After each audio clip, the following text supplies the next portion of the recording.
I think Pakistan, like in 2019, kind of really sparked a lot of my interest because, you know, when I was there, I met like a lot of different people, and I met a couple of Muslim women who, you know, really did kind of show me a lot more what Islam was like.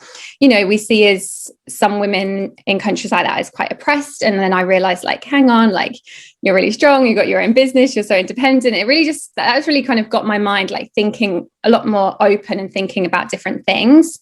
Then I went to Indonesia for a little bit. I met some like kind of more local people in Indonesia who are Muslims, and we had some really good conversations. And then I went to Saudi Arabia. I don't know why, but it intrigued me for so long. I think just because it had been closed for tourism. I met a few families in Riyadh and just got welcomed in so amazingly.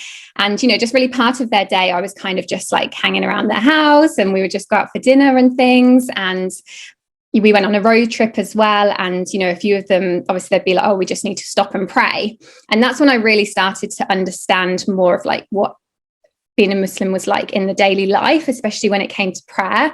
You know, we'd stop at the mosque, or, you know, you'd see people in Saudi, you know, kind of on the highway, just stopping on the side of the road to pray. And I was like, what is going on, you know? And obviously in Saudi as well, still the shops shut for prayer, the cafes shut for prayer. So a few times I got, you know, shut out of places, and you're just waiting for prayer to finish. And you know, when you're like that, it's like really annoying, to be honest. But it's still, you know, it made me really aware of these prayer times. And, you know, I say to my friends, like, what is it that you're doing? And how they kind of explained to me how they felt after prayer was like how I kind of tried to feel after my prayer practice that I had myself, and trying to do a meditation.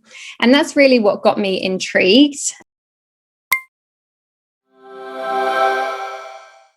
And then I I started my blog, and now, alhamdulillah, I work for myself and have done for the last 3 years on my travel blog. So that's good. And last year, COVID, obviously being a travel blogger last year wasn't the best profession. So my life kind of definitely got put on hold, obviously, like everyone else's. And in that time, I had just been to a few Muslim countries like Saudi Arabia and Pakistan. And then I was in Indonesia, and I just kind of got intrigued by Islam and started learning more about it. And then a couple of months later, last August, I did my Shahada, alhamdulillah. So I've been a Muslim for, actually checking the date, yes, 11 months now. So not too long. Fantastic. And I'm aware that you made a video on your YouTube channel, and congratulations I saw you recently reached 100,000 subscribers. So hopefully you're waiting your lovely plaque from YouTube, are you? I think they send it out. Yeah, I actually still need to apply for that, actually, because I did look into it a while ago before I hit 100, and I was like, how do you get this plaque? And then, yeah, you have to apply for it. So I've forgotten. So that reminded me, actually. So thank you. Cool. Good stuff.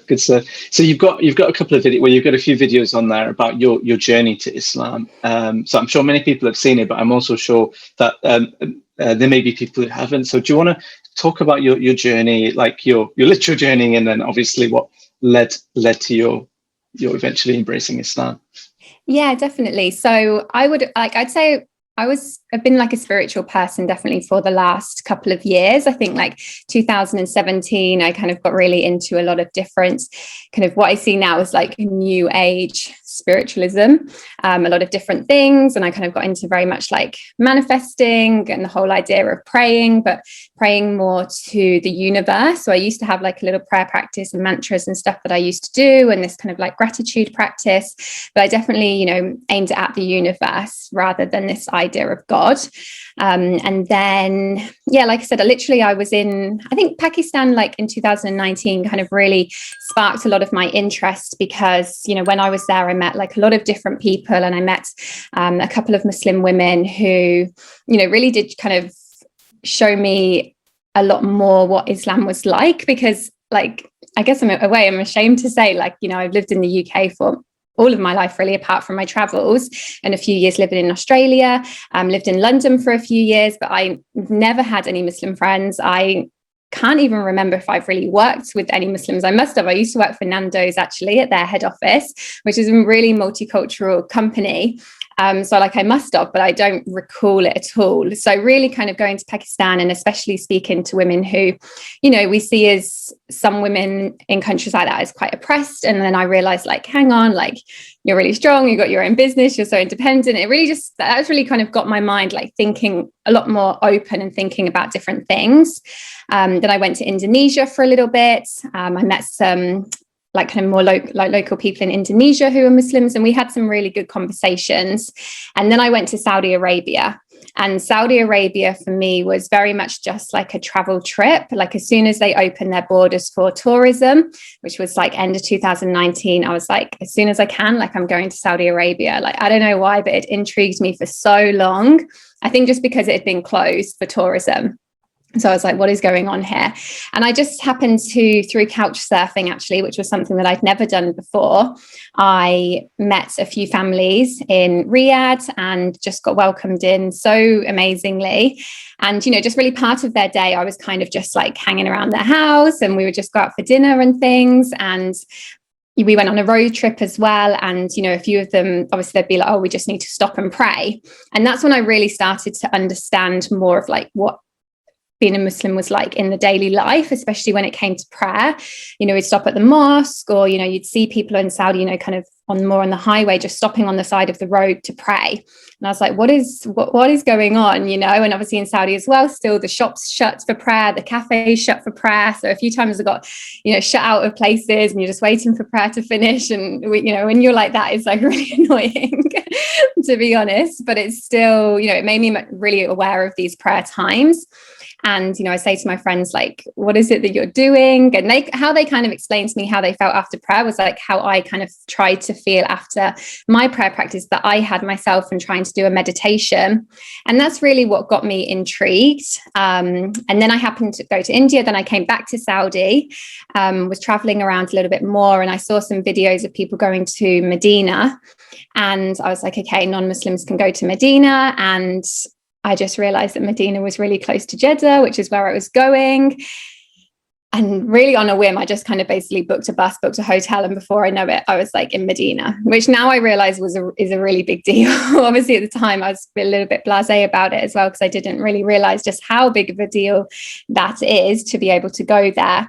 And I had a really amazing 2 days, and it was so amazing just to see Muslims from, you know, all over the world, wearing different clothes, different skin colors, and just, you know, groups of women, groups of men, families, couples.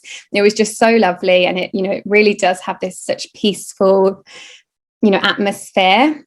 And then like literally just after that, like about a week after that, I went back to India, and then after that, like lockdown happened. So that all kind of happened, and it left me with a lot to think about.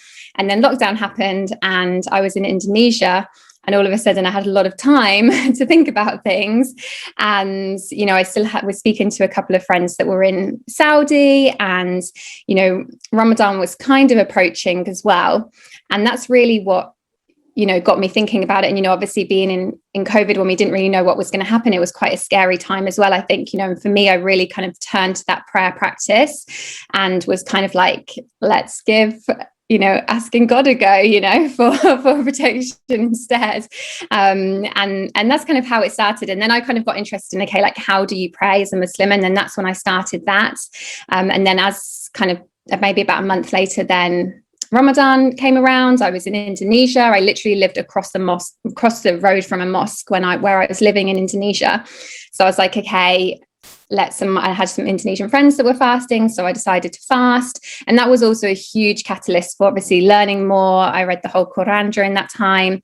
There was like nothing going on in travel blogging, so I really did kind of just say, like, have the month off working, leave your blog alone, just learn, fast, sleep, it's fine, just kind of relax.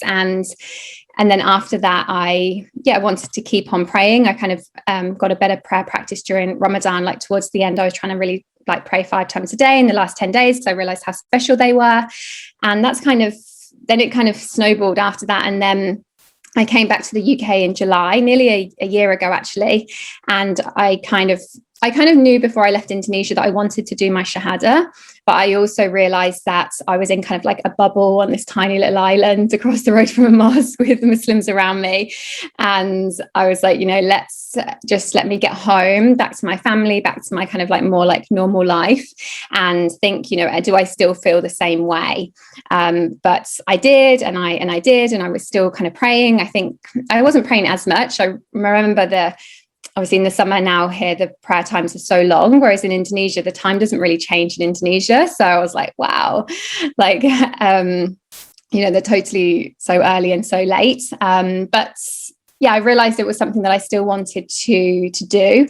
And then in August, I went to London, and then I did my Shahada. So, and I think before that, I kind of got to a point where I'd like hit a wall, basically, whereas I was like, I'm praying as a Muslim, I'm trying to think like a Muslim, trying to do certain things, even when it came to like dressing, I was like becoming more conscious of what I was wearing slowly.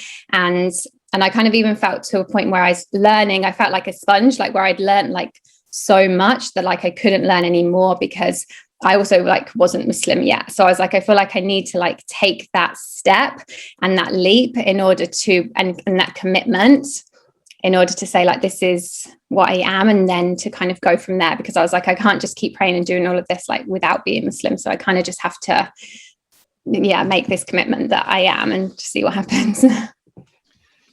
It sounds like it was the process was very organic. Like, it doesn't feel like any stage that you felt pressured to do it, or you. It feels like from what you're saying, that the pressure almost was from within it. Just the timing seemed to work for you, and you were very much listening to yourself, and when you were ready, and that's definitely really refreshing to hear. And we've spoken about this before, like, you certainly come across, from following you on Instagram and whatnot, that your whole journey seems to have been very, very organic. It seems to have been very natural. And I think that really leads to a healthy relationship with Islam, and a healthy development and growth, really. Yeah, no, definitely. I agree. Yeah. And I think we kind of had this conversation before as well, that, I feel like I know a lot of people come to Islam for different reasons. And I think there's, so much beauty in that as well. No one has the same story at all. And it's also like why you can never, compare yourself to someone else's story or progress, because it's also so different, which mashallah is amazing. But definitely for me, I was very happy before, alhamdulillah, I've had a very good life, very, I'm very grateful for my life. And, I didn't really it wasn't something that I had something bad before. And then I was really looking for, a direction either. And now when I look back as well, there's so many amazing things, even like people say, what is it like trying to not eat bacon and stuff? But like, I've been a vegetarian mostly for the last kind of 10 years. Actually, I kind of seem to eat a bit more meat now, more than I actually have before. And I'm still kind of getting into my mind, like halal meat. But, in terms of like bacon and stuff, like I haven't eaten bacon since like, I don't know, 2013 anyway, so like, that's not a problem. And, there are certain other things, even like, the way you dress and stuff, I've got friends that are like, we're in our 30s now. So they're like, I just dress wearing longer dresses and this now. So that's just a natural part of kind of us growing up anyway. And things like going out drinking and stuff, that was something that I kind of decided anyway that I wanted to cut back on, and had done for the last couple of years anyway. So now when it came to like, okay, you can't do those things, it was kind of stuff that I'd already put into place anyway, without kind of necessarily realizing it. So yeah, alhamdulillah, I feel grateful for that as well. Fantastic. Really interesting. I just want to pick up on something that you mentioned earlier. So you said that you'd always felt kind of spiritual, and you already had a kind of a routine that you were in of prayer, manifestation, and but then you said that you decided to ask God, and is that something that you'd done before?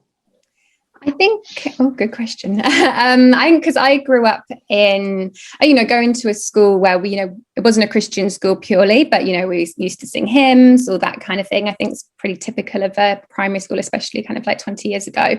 And, we used to go to church with my dad. My family are, on my dad's side, are Catholic Irish as well. So, so I always kind of, in the past, I remember like as a child, like maybe when things felt like they were going wrong, like, okay, let me give this prayer to God a go. And, and I knew the kind of Christian prayer as well.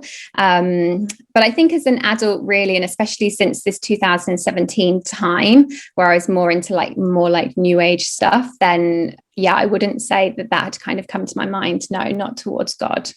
Although actually, that's such a lie, because I actually have a book that's called, what's it called? Oh my gosh, it's something to do with God. It's a really good podcast I listened to of this man who's Christian, and he wrote this book about, he said that he kind of had this that's what it's called, Conversations with God, and he had this conversation with God when things were really bad in his life. And it was a really interesting book, and I actually still read that and related it to like the universe rather than God. And now I'm not really too sure what my mind would think about it, but yeah, so it had been kind of on my mind, I guess, a little bit. It's almost like a stepping stone. It was like, I think so. There was already some kind of belief in something unseen, at least, a higher power, as it were. And it sounds a little bit in a cliche, but would you say that's true? You did have some belief in a power or a higher power? Or... Yeah, definitely. And definitely more than like my friends, like especially in those few years, I was like the woo-woo friend who was like talking about this, trying that, and they're like, okay, you're a bit crazy, but it's fine.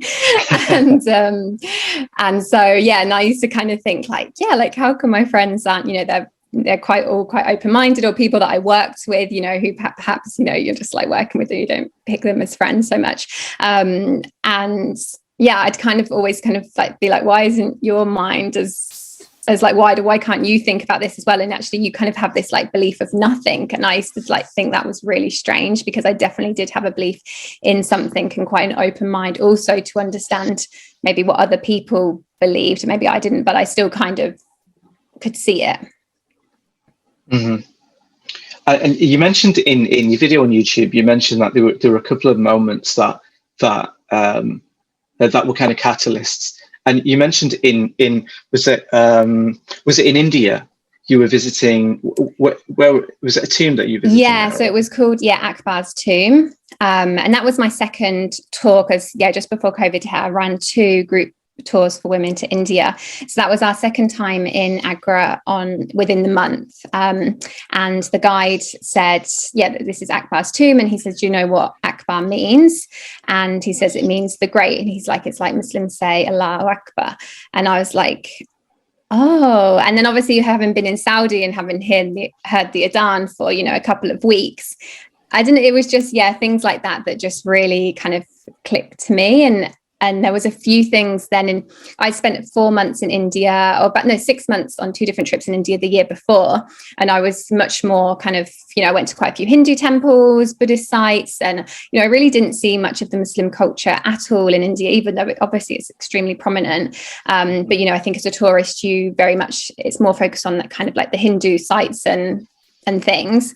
And so it wasn't until that time either, back in India, which was like the 4th time I think that I'd been there, where I started to realize like, oh yeah, there's all of these amazing Muslim sites. And, even you thinking about the Taj Mahal, like I remember, knowing that the Taj Mahal was closed on a Friday, because I nearly went on a Friday, and I just couldn't believe that I might not be able to go to the Taj Mahal. And then I knew that it was closed on a Friday, and then I forgot, and then I got there at the wrong time anyway. But I'd never questioned like, why is it closed on Friday? But then of course it was like, oh yeah, there's not the whole site is a mosque, but there is a mosque on site at the Taj Mahal, and that's why it's closed on a Fridays, because the locals go and pray there. And so it wasn't until that last time back in India, after having been in Saudi and a few other Muslim countries, that I started to notice more. And that was also I felt like that was a huge sign as well. Mm-hmm. And also what came across was the prayer, like, and watching people pray seems to have been quite a powerful powerful sight.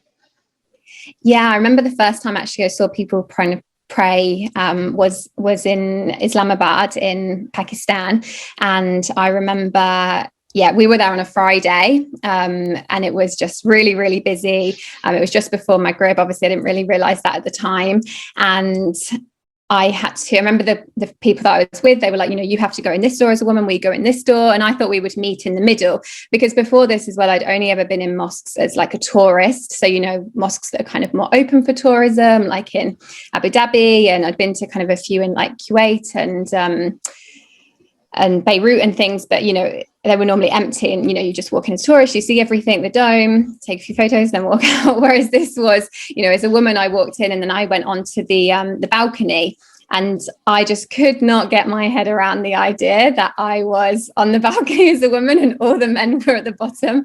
And I was like, this is so bad. I just didn't understand at all like why that would be. And that obviously then brought up a lot of negative thoughts about Islam that, a lot of us do here, especially because we don't understand a lot of it before you're Muslim as well.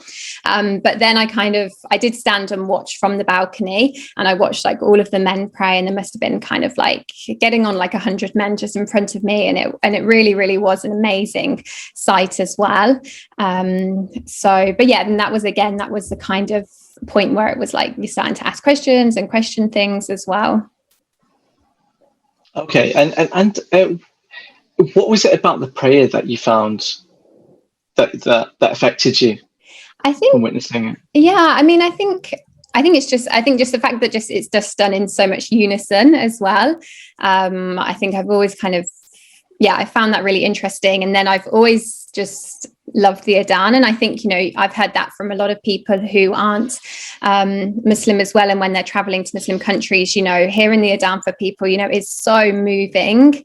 And, I remember one of the first times I heard it, I think for the first time when I can really recall in Bosnia, which was like 2015. And then I remember I went to Turkey, and where I was staying, there was a mosque really close to my room. And I remember hearing it. And at first it shocked me. It scared me a little bit because, when you're always like, what is this? And then I was like, oh yeah, wow. Like, I feel like, yeah, I'm like in the Middle East now. And I think, a lot of people, yeah, I've heard that from a lot of travelers. I mean, no one has, from the travelers that I've heard, like Fragile, like most people hate that one. Most people moan about that, especially if they're like staying in a hostel or a hotel near a mosque. But apart from that one, a lot of people say that they do really like the Adhan. And I think that's really beautiful that even as non-Muslims that don't understand what it is, it does have an impact on people for sure. And now as a Muslim and understanding it, I find that even more interesting. Mm-hmm, mm-hmm. So in terms of the countries that you visited, was Bosnia the first Muslim country? Yes. Yeah. Definitely that one was, because before that I'd been to Southeast Asia and South America, where, mostly Buddhist really, and then Christian in South America. So yeah, thinking about it, Bosnia would have been the first country. Yes. Mm-hmm. And when it came to like looking back, when it came to choosing kind of your next destination, what were the kind of things that would appeal to you, or would influence your decision? Well, I just do definitely love countries that are like not as visited as much. And so I think people have a more negative stereotypical view of, which at the moment is Muslim countries really. And I actually did, before COVID at the start of 2020, going to Saudi gave me a lot of confidence that, countries are not as bad as what they're made out to be. The people there are lovely. You can meet some really nice people there. Sorry if you can hear people. It's like my sister's birthday this weekend and my other housemate's birthday this weekend, so we've just got a house full of girls. No, it's good. That have been out. So sorry if you can hear any screaming soon. And yeah, so I had this whole list of countries that I really wanted to go to, and they all happened to be Muslim countries actually. And obviously I didn't get to go to any of them, but I remember then thinking again, like this was even before I was wanting to become Muslim. I was like, oh, it's interesting that these are the countries I want to go to. But now I also see that as a real kind of, I'm very grateful for COVID in a lot of ways. Obviously, it's been terrible, but in other ways for us. But also, you know, I think if I'd gone to these countries without being Muslim already, I wouldn't have understood it. Whereas now I'm really looking forward to going to some of these countries, going to like Syria, I want to go to Afghanistan, I want to go to Yemen, I want to go to a lot of different countries. And now I'm Muslim, I'm going to have, hopefully, inshallah, a much better experience and understand the culture much more than I would have before. Mm-hmm. Yeah, absolutely. And I think one of the questions that you were asked before was how much that travel actually influenced your decision and would you say that's a yeah, for sure. Yeah, like I said, I didn't know any Muslims growing up. I grew up in quite a small town. It was very white. I think in these days it's a little bit more diverse. I did actually go to the mosque there actually, so that was nice to realize there was a mosque there. Mm-hmm. There obviously always has been, but I just didn't realize. But yeah, didn't kind of grow up in a very multicultural area at all. And yeah, so 100% did. And I think, you know, even for me, going to definitely Saudi itself and even going out to Medina, and even Medina had a huge part, but even, you know, for me being able to see Saudi Arabia, see the desert and see those old towns and the old villages and get an understanding of what life was actually like 1400 years ago, you know, what the buildings were like, you know, it's really given me a lot of insight. And, you know, there's definitely a lot of things that I, you know, kind of question when it comes to Islam, things that we're supposed to do. I really do try and take it back to, okay, like, what was it like 1400 years ago? And because I've kind of seen a little bit, you know, mm-hmm. Saudi has kind of kept a few of those older, you know, older towns and things, you know, mm-hmm. I feel like I've got a bit of a better idea of what it was like, and I can imagine it better. You know, I can kind of imagine what the houses might have been like, or the first mosque might have been like in Medina and things like that. And so, like, you know, I think for people who have become Muslim who haven't seen that, I think like, wow, mashallah, like that's really amazing, because that does really, really help me in understanding a lot of things in Islam as well, to be honest. Mm-hmm. And what was it like having an audience basically and sharing your journey, your journey to Islam with your audience? How did that feel? Yeah, so to be honest, I kind of didn't really, because I shared, I had The Wandering Queen, my travel account, and during Ramadan, like I shared that I was fasting, but a lot of people were, you know, I was in an Islamic country, so they were kind of, you know, I had a lot of people like, oh, it's really great you're taking part in the local culture, which I was, but I had like an alternative motive, I guess, as well.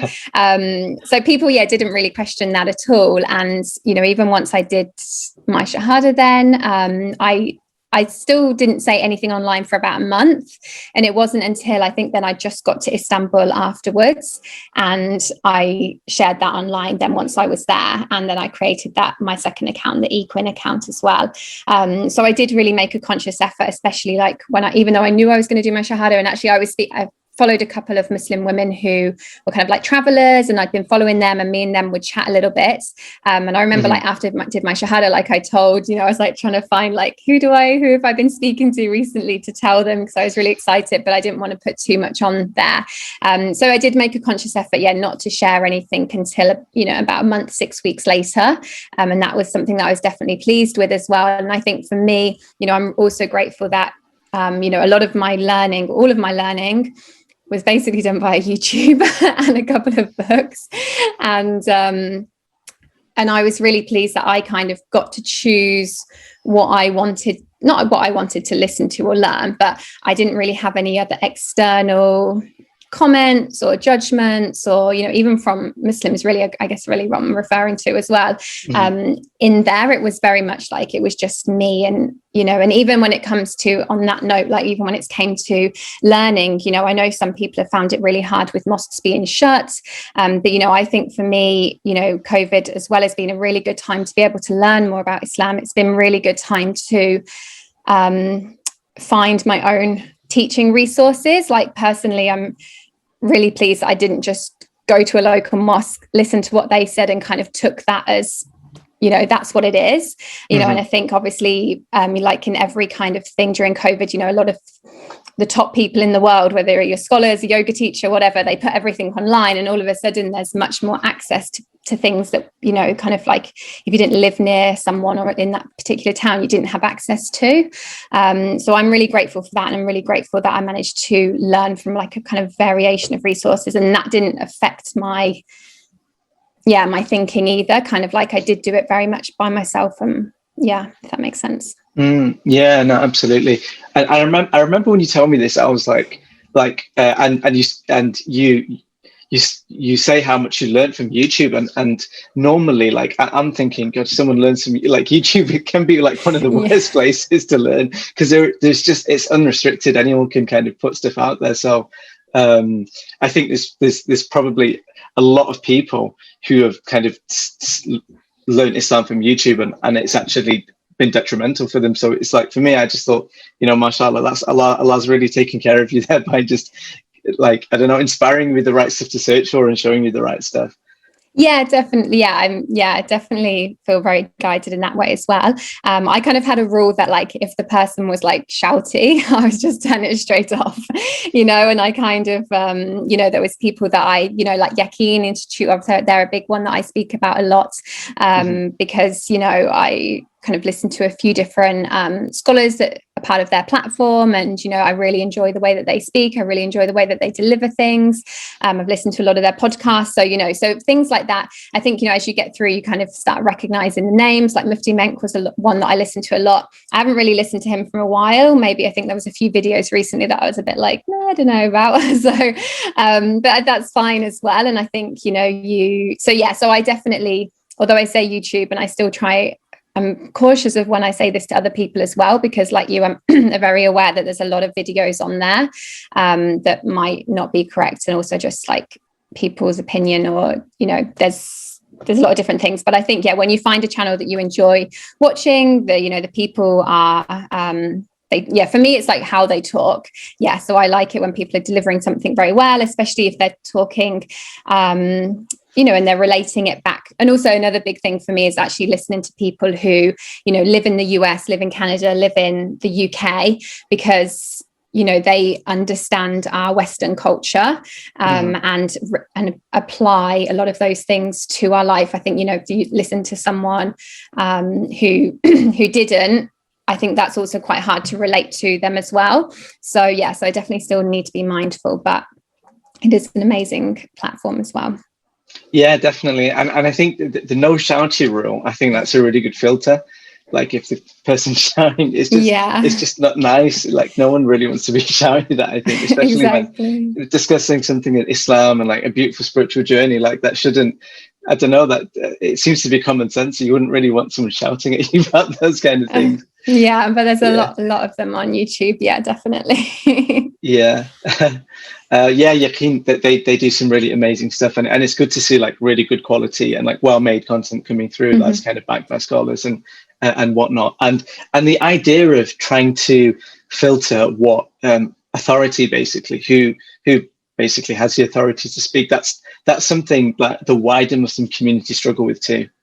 And there tends to be a recommendation from teachers when they're teaching Muslims is just be wary of what you find on the net, because you're always going to find contradictions. And I'm speaking here about the kind of the heritage Muslim, the wider Muslim community. So I can imagine that scope for confusion is compounded if you're kind of exploring and you're new to the faith. So alhamdulillah, it's really, really great that it worked out well, and that you were able to identify kind of trustworthy sources, and I guess a lot of it's common sense, but I think that can be clouded sometimes by particularly someone who's new or just taking their faith is a kind of I can imagine as a kind of euphoria, like, oh my God, all Muslims are just amazing around the world, and they're all saying the best stuff, and everyone's a saint and all this kind of thing. Yeah, definitely. And I think, another thing, just as you were saying, that just came to my mind is, and actually, because like going to Google, like for everything else, you know, I Google everything like everyone, but actually, you know, something that I don't really Google is stuff to do with Islam, because a lot of things, I think a lot of the first pages that come up can be like chat rooms and that kind of thing, that kind of old chat forum, you know, and I've seen some advice on there that I've just remembered thinking like, oh, I think one was, it was to do with makeup and women, and and it wasn't, I was trying to look for an answer, and it wasn't an answer, it was just like, this is haram, this is haram, this is haram. And it was like, this isn't helpful. Like, I'm trying to find the answer to my to my question, not just don't do it, it's haram, So I think one is, definitely also stay away from any kind of chat rooms, and more conscious, probably cautious of what I find on Google and online.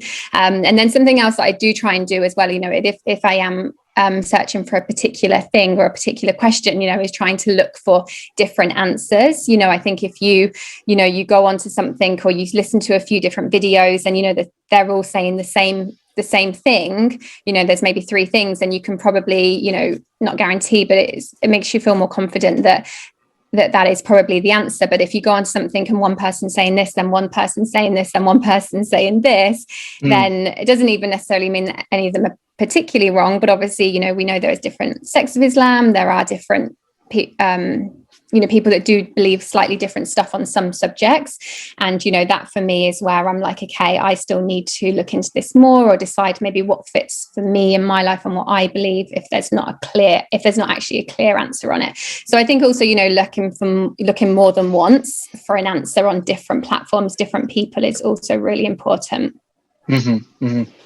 I mean, you mentioned Google, but I mean, even like the even like the YouTube comment section, it's notorious, isn't it? It's and even stuff on Instagram too, I imagine. I mean, how do you kind of deal with what was your first impression when you say, oh, this is haram, or this isn't allowed, this is forbidden? Like, where were you at in terms of your Islam? Were you able to filter that out, or did you think, oh God, I need to check this out? Yeah, I think for me, because I had met a few Muslim friends before, and I'd been out on, I've been living in Indonesia, and this before COVID, it was like a very party island. And, a lot of my Muslim friends that I've met there were out partying, out drinking, smoking, all of this kind of thing. And it was, interesting conversations with them about like, well, are you actually supposed to be doing this? So I think, that aside, when it did come to what is haram, what is halal, I'm not necessarily saying obviously that's right, but it definitely had already given me a slightly more open mind into, again, just because some Muslims do something doesn't mean that is Islam. And that's definitely something that I also realized, Islam is Islam, and what Muslims do are what people as Muslims do. But, I think it gave me a bit more of an open mind into, not questioning things, and even the music thing, I mean, all of my Muslim friends that I've met, they all listen to music, and some people say you're not allowed to, and it just makes you question. I think it's made me question things a little bit more as to like, okay. And then, from me personally, with things like that, I've kind of decided, okay, actually, there are a lot of songs with like really bad lyrics. And actually something that I'd been doing actually even a couple of years ago was really filtering out what I'd been listening to and really changing kind of like the artist anyway. So actually that really fit with what I was already doing anyway. So, in that example for me, I was like, okay, I'm not going to see it as completely haram, but actually I do agree that, maybe, a lot of what we listen to is quite terrible. So, so I think that, thankfully, because I had that outlook from some Muslim friends anyway, it kind of gave me a bit more of an open mind to really kind of look at things as not as haram and halal. Yeah. Yeah, I mean, particularly, I mean, there's unfortunately, I think one of the things that converts are exposed to, and even with COVID, there's still an online presence of, everyone's very quick to share their tuppence worth on what's, and often they're well-meaning, but some, they may be well-meaning, but sometimes it's misguided. It's not based upon knowledge, and everyone needs to study Islam, and that's something that the heritage Muslims, they primarily, I think, learn from what they see, but everyone has to kind of go through that process where they learn from a teacher and not merely just kind of infer it from. One thing that I wanted to touch on is this idea of this culture and religion, because you mentioned in one of your videos that traveling helped give you that, you were able to actually be aware of this distinction between culture and religion. Do you want to Yeah, no, definitely. Like I remember when I was in the stages of just learning more. I think it was just before Ramadan. I don't know whether I watched a video about it probably, or I was speaking to someone about it. And definitely when it clicked to me that there is religion and then there's culture, this Muslim culture in Muslim countries, and actually they're quite different things. I remember that really, really like just blew my mind and really, really kind of set me forward on learning, because obviously if you just think about the most typical things of like women, you go to some countries and women are not out in the workplace, in the public space, which you do get a lot in like India and Pakistan, and in Saudi as well. Obviously I'd been quite aware of that in Saudi and the kind of different women's movements in Saudi recently, and that for me really did just and because then I was in Indonesia, and in Indonesia, like generally, especially a lot of the places where I'd spent, the women actually have a very prominent, they're the ones out at work generally, and then the guys are just chilling, from what I see a lot of the time. So it's like, well, you're all Muslims, you're all Muslims, so like, what's going on? And then when I realized, that really doesn't have anything to do with Islam, and actually, then if you look at the, the history, women were out in the workplace. And, if you listen to hadiths and things about the Prophet Muhammad, peace be upon him, you really do see that women were working, and that isn't the case. And I think that really got me to really just question much more in Islam. And I think, questioning is just so important, even if you, there are still things right now that I did do a video about this actually, about like doubts about Islam, and like, one of them was just like, if I think something's not completely right, or it doesn't seem fair, or this or that, it's generally because I just haven't understood it enough, or and something that I need to research more on my own, and just not take it as face value. Even for things like, women not praying when they're on the menses, for a while I was just like, why is this? And I thought this was kind of like so unfair. And then you kind of look into it, why, and you realize. But yeah, definitely for me, that really got me to a point where I was able to question things a lot more. And, and I think it's something I really do urge people. I've had messages from people, DMs from people. And I think, just going to maybe go out straight out there and say it, but like there's people who, people come to Islam for different reasons. And I think there are reverts who come to Islam like through having met a partner who's Muslim. And, I've had messages from people who have said things, and, it's like, actually, that is very much that. I don't think it's what's going on in your relationship or how you, like, it's much more culture. And I think that's really, really important. And I think, even if you have reverted and you have people around you that are Muslims and that are born Muslims, like, it's still so important to, question like what they're saying, and to do your own research on things. Prayer is a big one, and actually a lot of, I get comments when I share things about women praying, and, and there are a lot of girls that got brought up to think that, women shouldn't go to the mosques, or should be praying in a corner because there's like a hadith about it or something.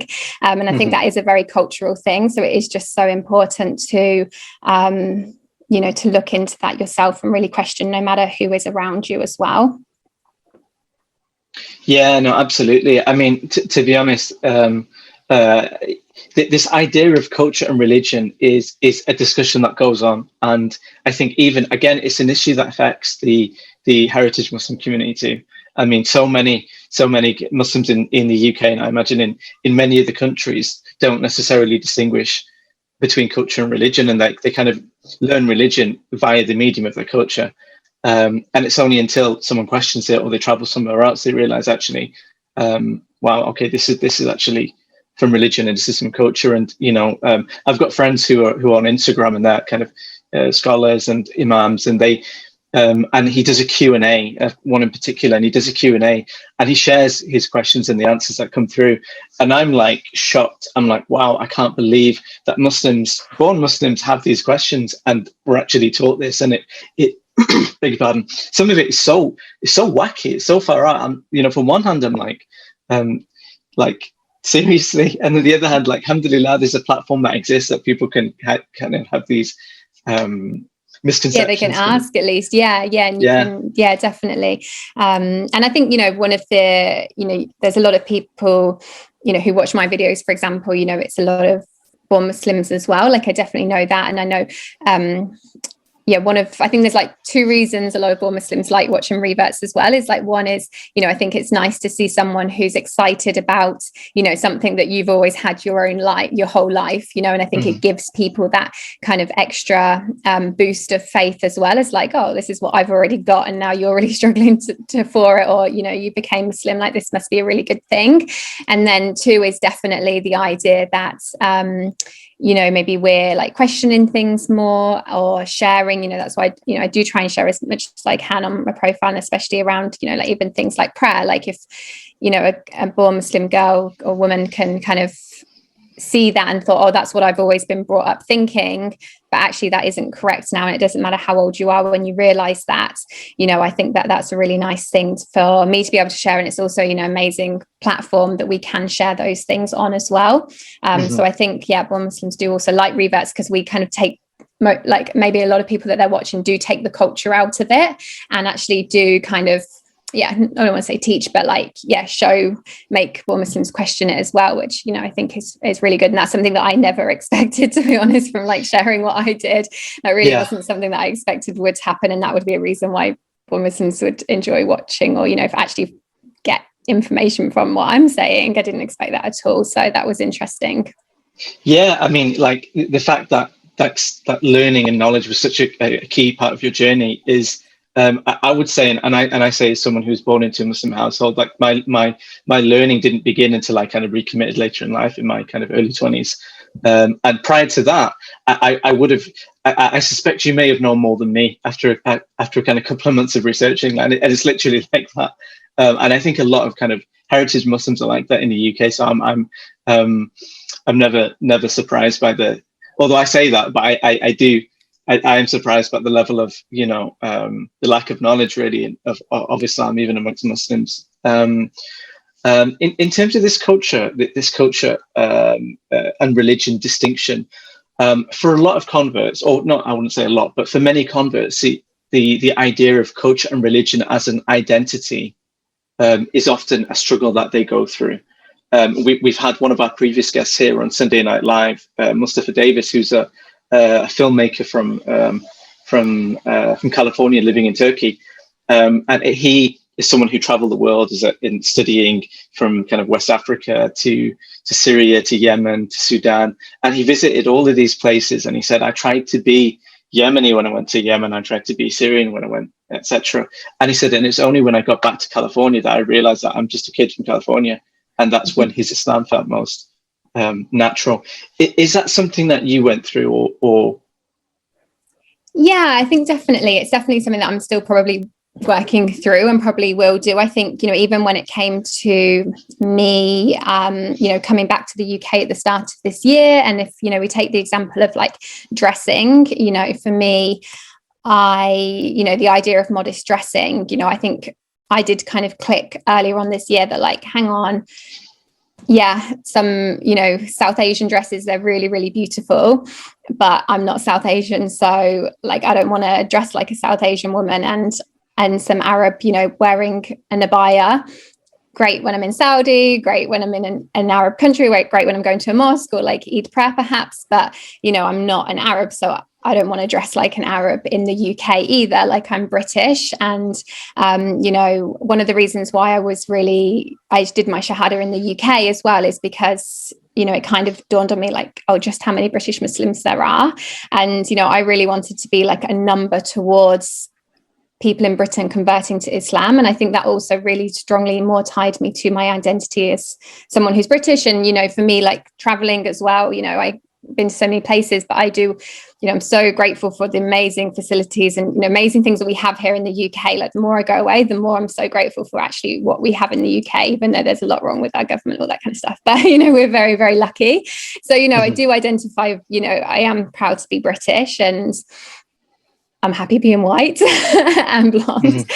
So, you know, for me, it's like, I don't want to dress. Yeah, I don't want to be someone that I'm not. So that's definitely something that I'm really trying to work towards at the moment. And even, for example, in, you know, in terms of dressing, like, you know, I'm trying to, you know, dress in like a Western way, in a way that I maybe would have before, but it's just slightly more modest, or, you know, as slowly going forward, you know, do plan to wear hijab more, inshallah. So, you know, and to team that with you know, just with a kind of, you know, Western outfit.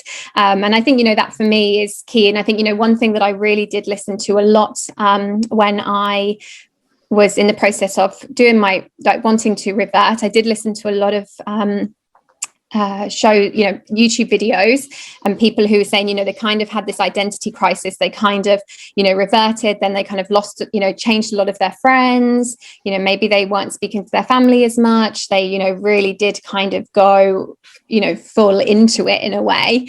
And then kind of after a while just realized, like, hang on, like, who am I?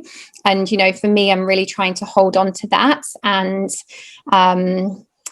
you know, and yeah, like I shared that post recently about kind of, you know, things changing in your life and having to, you know, let go of certain things in your kind of like past life in order to make room for other things.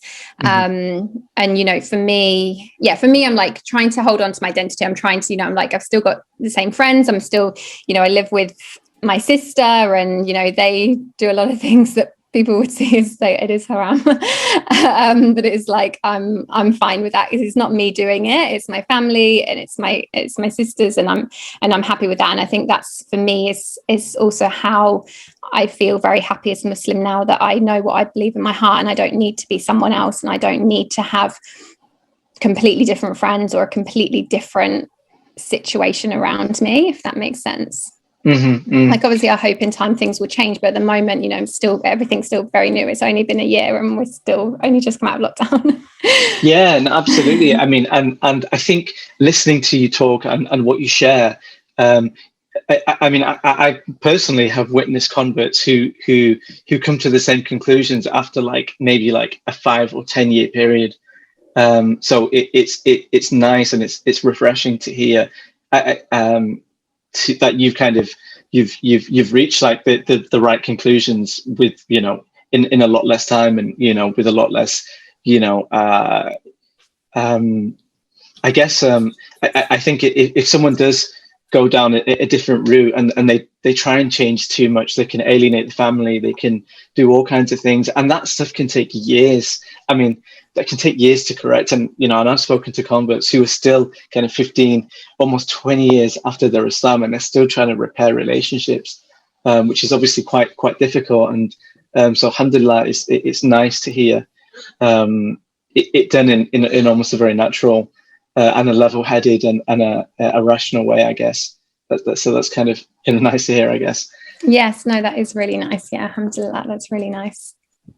Yeah. Cool. What I wanted to do, we had a few questions come in, but I wanted to invite questions from the audience, if that's okay. So if people either want to raise their hands and unmute themselves, or if you want to type a question in the chat for Ellie, I'll kind of read them out as and when they come through. I know you have a video on YouTube where you answer quite a few questions of the. Yeah, but no, it's definitely good for questions. Yeah, I'm just having a look in the chat as well. I think, someone asked in the chat as well, what is the best Quran? And I know, Emma replied as well, saying the Clear Quran. She's tried a lot. So yeah, I also agree. I've been reading the Clear Quran recently, and I think it's really good. So I definitely recommend that one as well. A question: how do you deal with any online judgment? Yes. It can be so harsh. You don't deserve it. Yeah. So basically, my YouTube comments, I don't look at my YouTube comments, to be honest, because they're a mixed bunch, and it's always typical that, you know, you dwell on the negative way more than the 100 positive, but the one negative. So I don't really look at that one. YouTube, Instagram, to be honest, I really don't have too much negative comments, and alhamdulillah, I haven't really had much at all. And actually the new feature on Instagram where you can block people and they can you blocked all of their accounts, so they can't create a new account anymore, is definitely good, because I had an issue with like a random stalker a while ago who just kept creating another account. I was like, go away. So now there's that feature. But I must say, like, for me, like online stuff that I've had, you know, I felt very lucky. I did have one time where I got a lot of bad comments coming through all sorts of every social media that I had, from a video that someone made about me. But I was just, you know, firstly, I was very grateful that it didn't happen in real life. You know, I was very like, I can shut my laptop, I can shut my phone, and they're gone. You know, it's not like I'm at school when I'm being bullied as maybe as a child, or, you know, in a workplace or something. So I was very grateful of that. And for me, you know, I think there's so much positivity online as well. And there's so many people who, you know, just, you know, I really do I'm so appreciative of the amazing support and the amazing love that I have had from people online, that I really do try and focus on that instead. Oh, wonderful. How have your family reacted to you converting to Islam? Yeah, so they were fine with it. I told my mum. She knew that I'd been like fasting for Ramadan, and I actually told my mum about a friend of mine who did her shahada before I did mine. So I kind of like dropped a little seed in there, the fact that like people do it. And then a few weeks later, I was like, oh yeah, you know that girl I met? Like, yeah, I'm gonna go and do my shahada as well and become Muslim. But yeah, they were very open-minded, thankfully, and you know, they're very. Yeah, they were fine. And I think, you know, as we were just talking about this a little bit before, is, you know, I think then going forward, I think all family, from what I understand, are probably worried that you're going to become a different person, or you're suddenly going to like alienate from them, you know, or suddenly, you know, come home in this full covered up look, you know, and then like people are going to start talking and that kind of thing. So I think it's really just, for me, thankfully they were fine. But I think also like I've kind of helped that situation in the sense that, you know, for me, I really haven't changed that much in myself, and I really hope that in the positive changes they can see that in me. And you know, I'm very tolerant of them still doing what they want to do, things like Christmas. I was happy to partake in that. You know, I haven't like left family stuff because I've become Muslim. So yeah, I think they have been okay, but I do think that I have, without bigging myself up, I think that I have helped that situation a little bit by doing those things. Yeah, no, those things help massively, and I think one of the things that gets overlooked in convert care, at least, is the family members of converts, because I think that, you know, if it's not done properly, if it's not managed properly, it can really cause tensions and really exacerbate the issue of conversion more than it might. Yeah, definitely. Yeah. And I say that as well. And I've been saying like, yeah, my family are fine with it. But at the same time, you know, they haven't really looked into Islam anymore. They, you know, they follow my on Instagram and see what I post here and there. But, you know, it's not like they've gone out and, you know, learning a lot either. They're not super supportive, but that's also not what I kind of need from them anyway. So yeah, I always try and make sure I put that in so it doesn't sound like I have this like rosy family life situation. Yeah, I mean, I don't think anyone has that really. Yeah, I'm just actually seeing Abby said, yeah, I used you as an example to my parents too. So yeah, that's really, really amazing. And I think that's really good as well, is to, you know, show, you know, oh, this is a girl, you know, who looks like me, is from the same country as me or something. And she did it. And, you know, for me, definitely one thing is like, I didn't realize just how many people do revert. And then I realized, you know, and I remember then saying to my mum, actually, like, you think this is like something, you know, weird or, you know, not normal because you don't know about it, and so did I. But actually, like, you know, I'm part of this Facebook group and there's hundreds of women on there and they've all reverted, and actually it's a really common thing to do. So definitely here are my DMs. yeah. So that really does help as well. So I'm pleased that I'm pleased that you're able to use me as an example. Just on that note, Ellie, do you get contacted a lot from other people exploring or people who've taken the Shahada? I do, yes. Like generally every single day on average, I do get a message from someone who's saying that they're looking into Islam and they found my videos, or they've just taken their Shahada or they're going to take their Shahada. So mashallah, it's really, really amazing. And some of it's kind of just, you know, can you help me? And it's a bit like, you know, that's quite a harder question to deal with. I just kind of obviously encourage people to, you know, just to do some research in that sense and just let themselves, you know, take their time in learning. But yeah, I do get a lot of messages, and I think, it's also good for me to try and share that to show other people even more that, you know, because a lot of people I get is like, you know, oh, you you look like me and you're a Muslim, so I feel like I can relate to you. And I think, it's nice to be able to show that, yeah, there are a lot of, white people who maybe weren't religious before or were Christian or something in Western countries that are reverting. It's a huge, huge amount. Mm-hmm. I think, yeah, there's a couple about relationships here actually, which I am happy to answer. I think for me as well, like actually one of my last kind of questions when it came to reverting was like, oh, I'm going to have to marry someone who's Muslim, which wasn't a negative thing, but was just obviously like, oh, wow, that's like a whole pool of the world just gone down. So it was definitely something that I did question. And I think it's a really, important thing to obviously think about if you, I guess most people reverting are single, or, maybe you have a partner and then it's, I don't know how to advise in that sense, but I think, yeah, it's definitely a big thing to think about. But yeah, I haven't really been too worried about it, to be honest. Like I said, like I thought about it. I definitely considered the fact that, wow, yeah, things are going to be very different when it comes to having a relationship, when it comes to getting married. And I think, I'm like one of my friends who I've met who is Muslim is going through the process of marriage right now. So I've become more aware of like what it is like. And it's very different, to everything that, I grew up with and most of us grew up with. So, for me, obviously, I'm very pleased, alhamdulillah, like I didn't let that put me off, but I think it's, it's definitely something for us to be aware of and to, kind of look into and think about and kind of let go of kind of previous expectations that we might have had of a relationship and how that was. But ultimately for me, like it came back down to like, I really do trust Allah, and I do trust that, thankfully, alhamdulillah, I've always been put on the right path when it comes to work, jobs, past things happening in my life. And so, I really do trust Allah in the process of me, being in a relationship. And that's kind of, that's kind of what I came down to. So hopefully that might help you as well if you are in a situation like that. Yeah, I mean, unfortunately, it's one of the first things that I said to new female converts that, oh, you need to get married now. And it's like one of the worst pieces of advice that you can kind of be given. Yes. Like, okay, just become Muslim, right? Let's find you someone to marry who you don't know. Great, sign me up. Yeah, no, exactly. Yeah. And I think, actually, unfortunately, I had that kind of situation kind of when I first did my Shahada,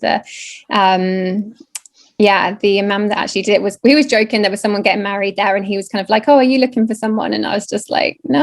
And then he was like, oh, let me know when you are. And he was joking, but I was also like, it's kind of like, just a bit inappropriate. But, But, they're obviously, and also, realizing that there's a lot of like online, apps and things like that that are just for Muslims as well. So, there are kind of different ways. But yeah, I think, like anything, I'm a big believer anyway, like the idea of, getting to know yourself and being single and kind of have, understanding yourself first, and that being like a good basis for future life and a future relationship. And I think that's also very similar, to when you're being Muslim, is to really, and for me, like I wanted to make sure, that I was kind of like experienced being Muslim for a while before I have a relationship with someone. Like I kind of want to make sure that I've like got all these practices in myself, before meeting someone and then having to like rely on them, or, so that's something that I felt quite passionate about anyway. So yeah. No, that sounds like really good advice. Just looking at some of the other comments. Get a Pakistani man, they're the best. I'm glad you have a good husband, Emily. Yeah, no coincidence that I picked that comment out.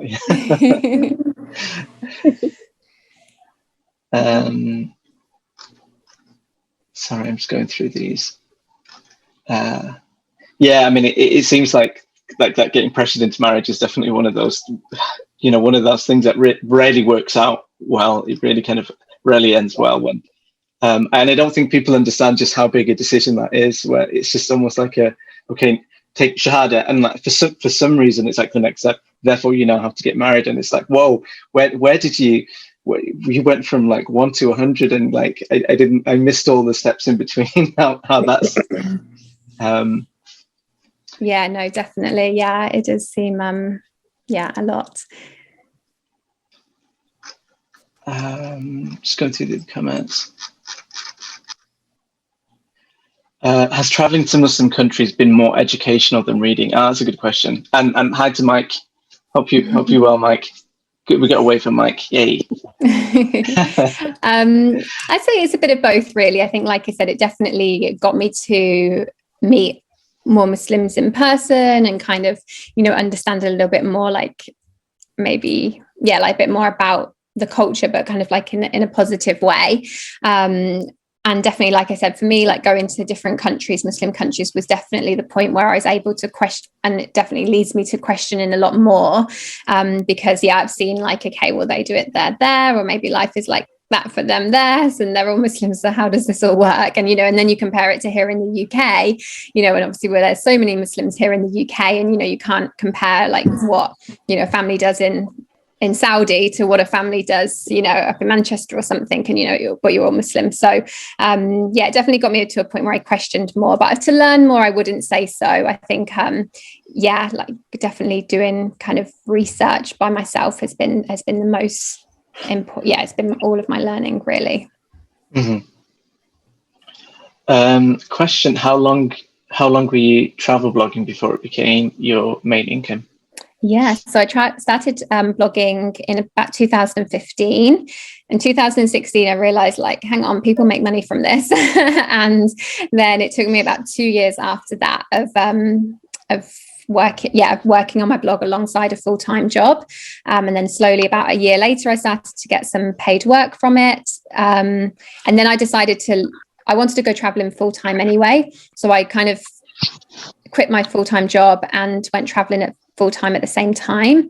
So then my kind of cost of living was much lower. I went to India first, and for me, like, I would never have taken the leap to work for myself while still living in London, paying disgusting rent and like tube prices and everything. So I was like, I had some savings. I was like, okay, I'm going to travel. And then it's kind of just built a little bit more from there into like what I do now is like the same as what I did when I was in London, for example. So so it took a few years and a bit of a tactical jump in terms of traveling full time at the same time into countries where I didn't have to spend much money, which was fine if I wasn't earning much money.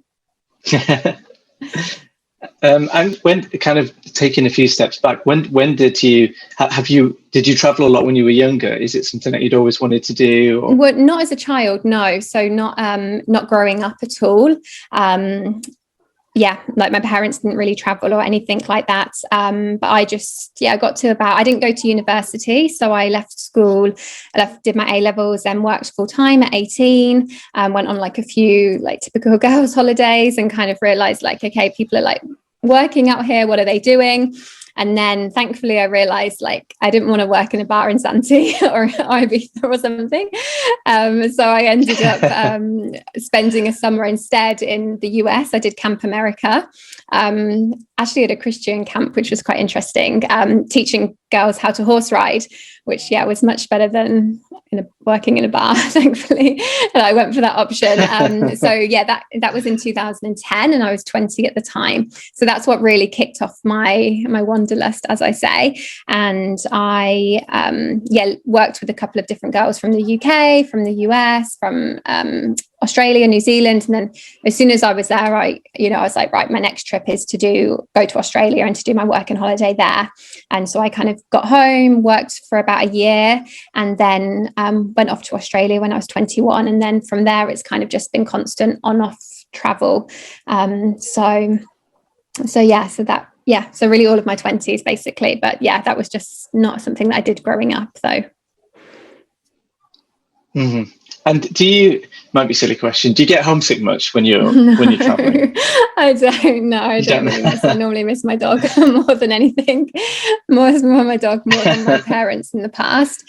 For me, I'm like I think traveling makes you become quite an adaptable person, but I do, I adapt very well and I enjoy my own company. So, recently I've been sharing on my travel account, for example, I've been doing quite a few solo trips and Actually had a conversation with someone recently who said, she said, usually when I see people in a cafe or something on their own, I think, oh, poor them, they're on their own, they're lonely.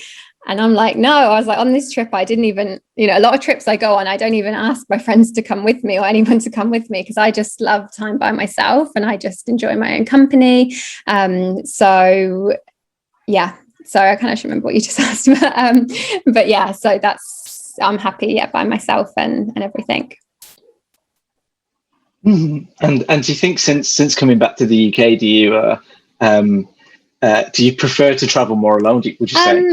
I think so. Yeah, here in the UK, like I'm happy to do stuff alone. I'm happy to do stuff more with friends. It's a bit of more of a mixture. But for me, I've always been a big advocate. Like, the reason of why I went traveling on my own for the first time is, I'm a big advocate of like, don't wait for someone to come with you. I think it's so hard to like plan, especially as an adult, get someone to have the same time off as you, have the same budget as you, want to do maybe the same things as you, even if they're like your best friends. And if you wait for someone to go with you, you're literally going to be waiting your whole life, and often then just never happens. And I've seen it happen with friends and people in the past. And, I think just taking control of your own, that's kind of taking control of your own life. Even if you're in a relationship, I've always said this to people, like if your partner doesn't want to go, like just go on your own. Just because you're in a relationship, even if you're married, it doesn't mean that you can't go somewhere on your own and enjoy that time on your own. You don't have to rely on your partner. So yeah, that's something I'm an advocate of. Oh, good stuff. Yeah. Good stuff. No, I'm sure. And actually, so obviously now it's going to be interesting kind of traveling more as a Muslim and kind of looking into, I guess, obviously I'm not wearing the hijab really much at the moment, but and obviously I've had Muslim girls obviously also ask me like, what is it like to travel as a Muslim? I'm like, I really can't tell you, because obviously on the outside, don't really look much different, and I haven't done too much travel, but that would be an interesting thing going forward for me anyway. And I'm looking forward to a new chapter in that sense as well.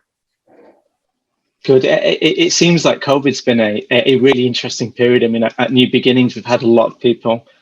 We've been going just over a year now, and we've had people kind of take the Shahada during the COVID, and that was really a time when I think the whole world really was forced to reflect on their own lives and where they were at. And as a Muslim, you can look at that period, and obviously notwithstanding all of the people who passed away, loved ones, etc., the wisdom in how, when life's moving so quickly, how when the world suddenly comes to a halt and everyone's like, okay, now what?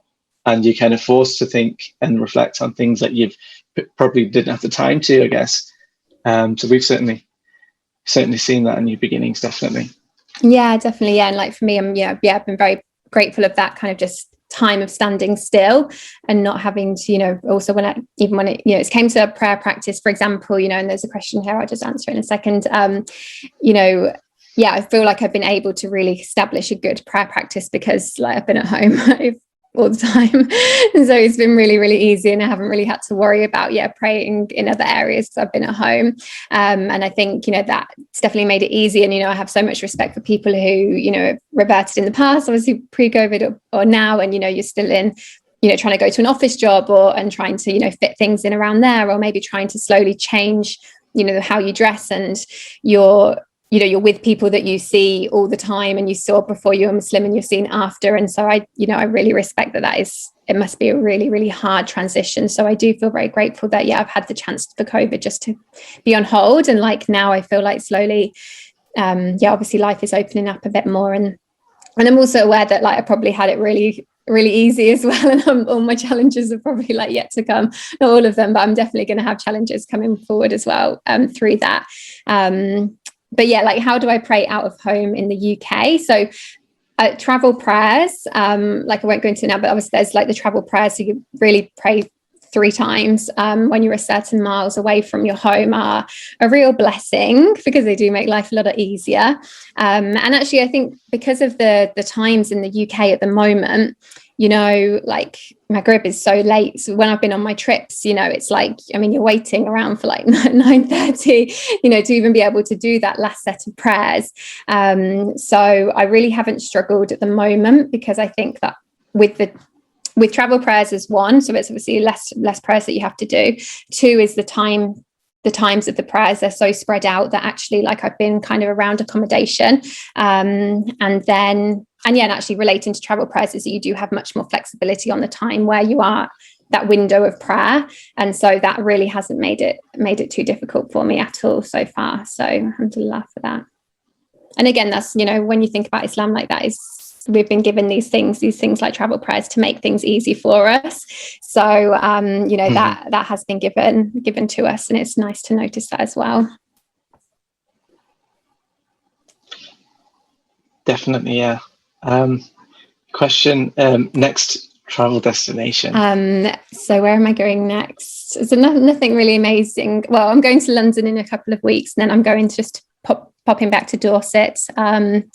But I haven't got anything else booked, actually. I'm kind of just hoping we change this whole quarantine thing in the UK, because I've had some really cool emails, but everything's just been really difficult. So so just London next at the moment, but yeah, nothing else too much.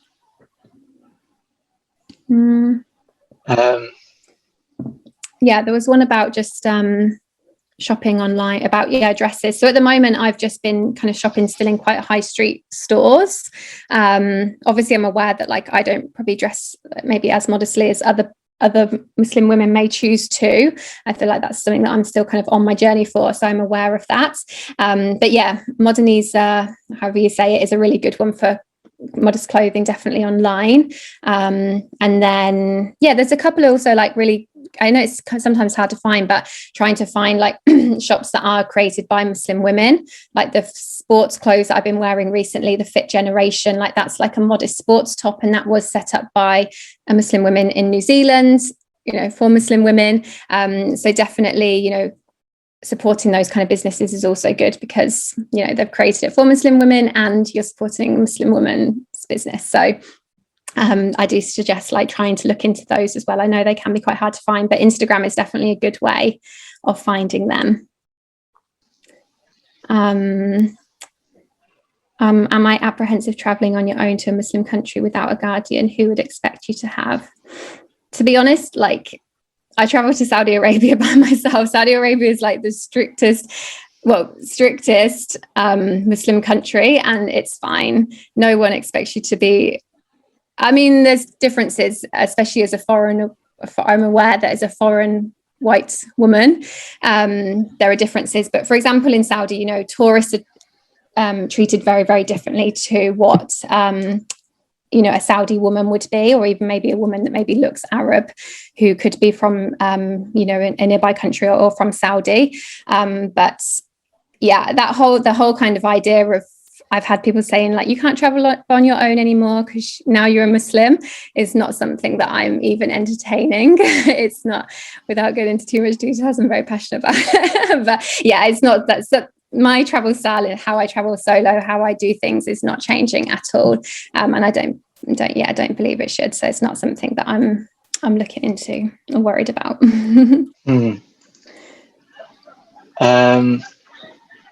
A final question. Yes. What is the appeal of traveling? Is there something which you look forward to regardless of where you visit? Yeah, for me, I just really love the newness. Like, for me, I always say, like, I just love going somewhere that I've never been before. And that could be, you know, a new town or a new city, you know, down the road from me, just as much as it can be, you know, somewhere on the other side of the world. I really do just love, being somewhere that I've never been before. I love just seeing like day-to-day life. You know, I like that I can kind of look at a map and just see day-to-day life, you know, and I think also, especially then when it comes to, like negative media and stuff, you just realize that. I had this conversation actually with someone just very, very recently, you know, that people are just getting on with their day-to-day lives, you know, and generally, you know, people obviously in a lot of places, you know, they're happy and it's like, it's very the same, you know. Yeah, I just find it interesting. I just really find it interesting to see what people's just general life is, you know, whether that's, you know, on an island in Thailand or, you know, in Saudi or something like that. And I think just, just being able to see something new as well. It just, that's kind of where I get all my excitement from when it comes to travel. Oh, wonderful, wonderful. Okay, we've kept you longer than we had planned. No, everyone as well, but thank you so much. It's been an honor and it's been a pleasure to have you. I'm sure it's been inspiring, you know, because, you know, just going back to some of the things that you were mentioning, just seeing someone who looks like them, you know, it's just, it makes such a difference. And hopefully if people are thinking, you know, there you go, we've got Ellie here. He looks and talks a similar background and whatnot. So thank you for joining. And thank you for all the questions. We've had people joining from all over the place. I think the US have been representing in the comments. Oh, good. And there's locals, a lot of familiar names here. So this is going to be uploaded onto YouTube in the coming week, hopefully. If I can do a shameless plug of one of the courses that we teach at New Beginnings. So we do a 10-week course. We teach it all year round. They're called Firm Foundations, and that covers kind of the basics of Islam, and it's taught by a few of the teachers here at New Beginnings, and it's in a very relaxed manner. It's specifically for converts or regardless of how old into their, how far into their journey they are, whether that's a few months or a few years, or if people just want to learn more, they just want to learn more about Islam. We've kind of tailored the course. We've selected what information we feel is most important to know as someone who wants to learn about Islam. And we've put that in a 10-week course. So we've only had one kind of introductory session. If the admin could post a link to that, I think there's still time to join. We've got kind of former students here, we've current students, and we've had people join from all over the world. And alhamdulillah, a lot have come via after Ellie sharing it. We actually did a shahada, so we became Muslim a couple of hours ago, and that's so we asked her, okay, so how did you hear about New Beginnings? And they said, oh, Ellie shared. We follow Ellie on Instagram, so alhamdulillah, I think Allah is definitely using you as a door for people to find guidance, and it means to find guidance. And I pray that continues to be the case. And I pray for everyone here too. May Allah bless you in your journey wherever you are, and make things easy for you if you're going through any difficulties with family or in your personal journeys. I hope Allah, and I pray Allah makes it easy for you guys.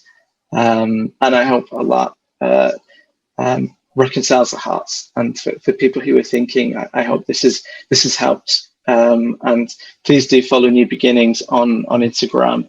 And for those who want to follow Ellie, who aren't following Ellie already, you're the Wandering Quinn on. Yeah, the Wandering Quinn on Instagram, and then I've also got _eQuinn, which I think is what you sent around in the email and stuff. So both accounts there. Fantastic. And you've got tons of stuff on YouTube too, which is yes, which is good. Yeah, and like I said, YouTube really helped me. So I feel like my nature is like wanting to create content and share stuff. So I really wanted to be able to also make videos that kind of I wish I could have seen or seen a different opinion on. So I really do try and focus on that, and I've got some more coming soon as well, inshallah. Good stuff. We look forward to it also. Thanks again, Ellie, for joining us, and thanks to everyone for joining us and for staying with us for so long. Alhamdulillah, it's been almost 1.5 hours, but alhamdulillah, it looks like people really enjoyed this conversation. Cool. Thank you very much, everyone. Thank you so much. Take care. Big assalamu alaikum to Ellie and to everyone else.